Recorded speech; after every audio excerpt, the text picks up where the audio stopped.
I bought 11 pounds of dry ice. Inside lane, missing exits, glued to the pavement. And I put it in the car, bro. Holy crap, guys. It completely froze my seat. Only logical thing that we should do is blow up some containers. Guys, all the dry ice is formed into this block. Oh, now it's working. Bro.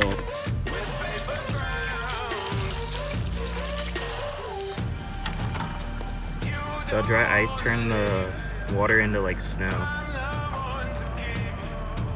Ow. Never mind. Now we wait. Oh no, it shot the lid off.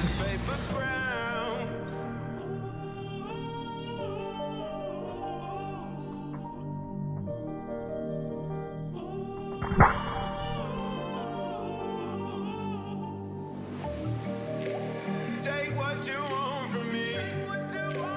I'll give you everything. All that and more you'll see. Oh my god, you guys. Do you see this bottle? Alright, if you guys did enjoy today's video, please smash that thumbs up button. Go down, leave a comment, subscribe if you're new. And also let me know if you guys want me to post like some stream highlights. Zach, you're such a bad driver. Look how close you are. I was trying to get closer. What? I'm a bad driver. I didn't even use his turn signal. Zach, you know we're behind Michael's mom? I know, bro. That's crazy. Michael's mom. Right there.